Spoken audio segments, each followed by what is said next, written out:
Which roles should definitely be filled on any indie development teams, no matter how small? We talked to Daniel Marx, CEO and co-founder of Osmotic Studio, how he and his team managed this question.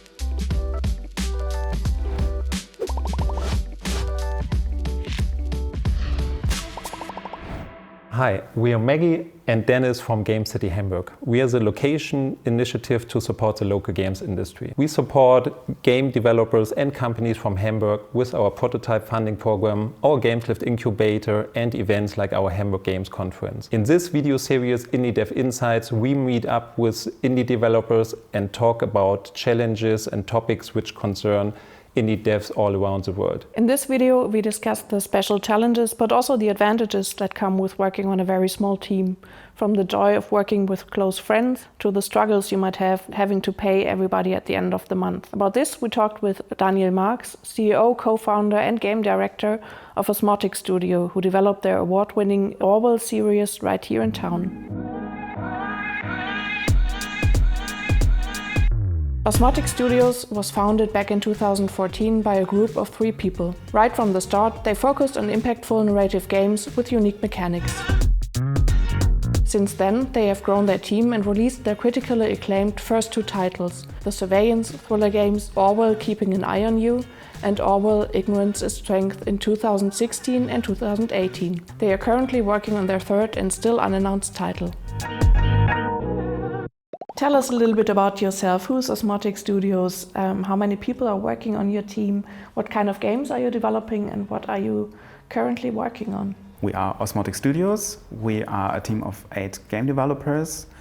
Currently we are working on an entirely new game called Closer the Distance. Besides that, we are known for the Orwell Games series, a series of 2 games which take on the subject of data surveillance. I've been in the industry for 10 to 11 years. Before I studied computer science, and I've also attended the so-called Games Master at HHW Hamburg. I work as the managing director and the game director at Osmotic Studios, so I take care of the business side of things and the content side of things. I'm the one who is in charge of the game's vision and the game design. Basically, I slipped into that role when the company was founded in 2014.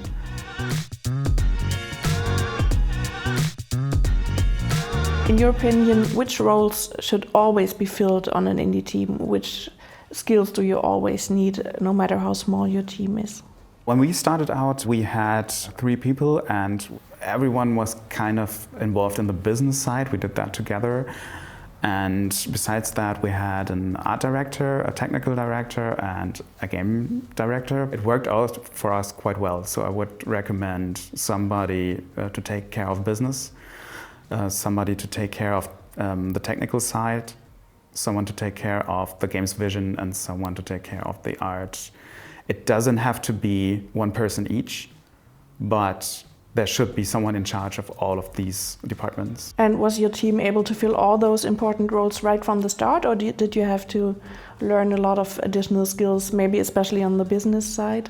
I mean, nobody had worked as like the technical director of anything, like building a project from scratch, neither in the technical department nor in the art or game design department. The business side, nobody had experience in. Everybody had to grow into their roles. So what would you say are the biggest challenges when you're working on a small indie team?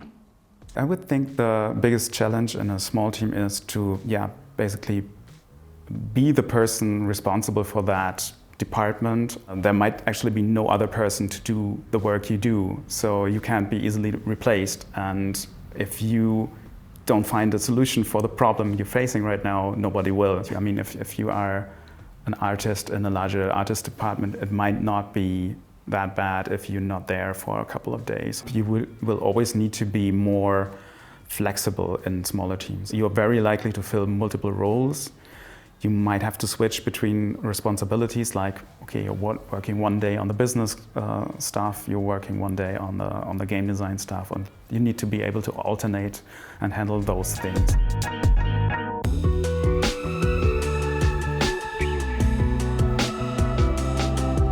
But I'm sure there are also many advantages about working in a small team.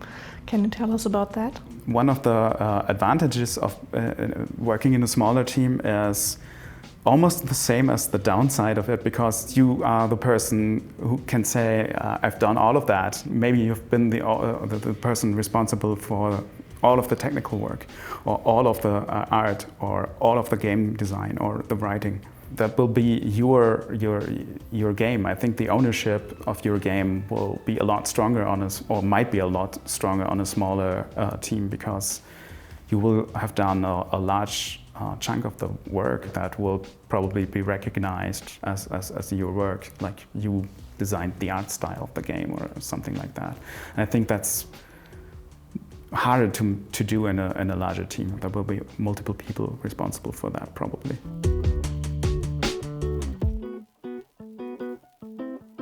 I think one of the advantages of being in a small team is that you get to know each other very quickly. Actually, you know exactly who's responsible for what, and you can just go directly to them if you have any questions.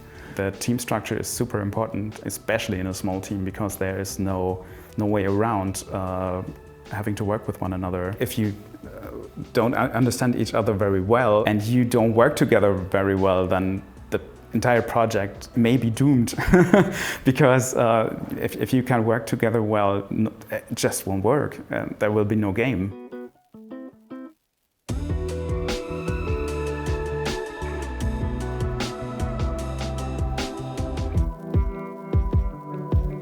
If you could talk to your past self from 2014 when you first founded the studio, is there any advice that you would give that person?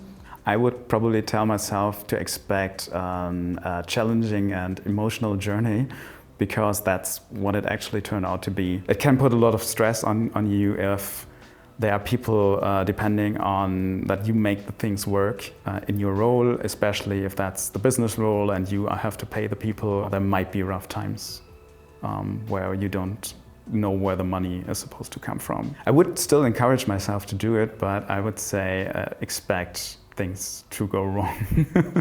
Yeah.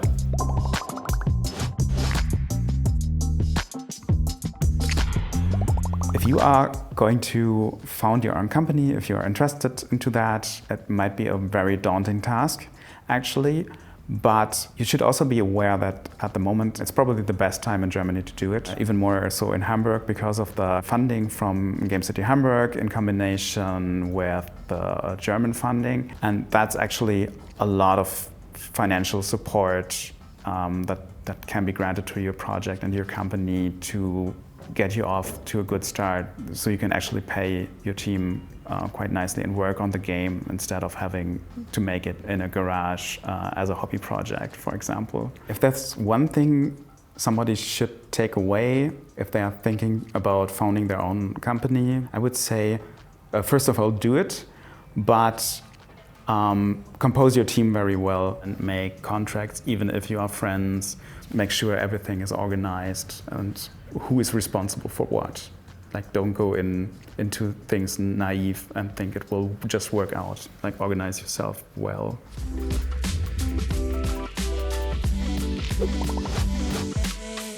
Thank you very much for watching the video. We hope you liked it. We hope you can take something away from this. And if you want to know more about the Indie Dev Insights, check out our channel and our website. And if you really enjoyed this video, subscribe to our channel, leave us a like. If you have any further questions, shoot us a message, and see you next time.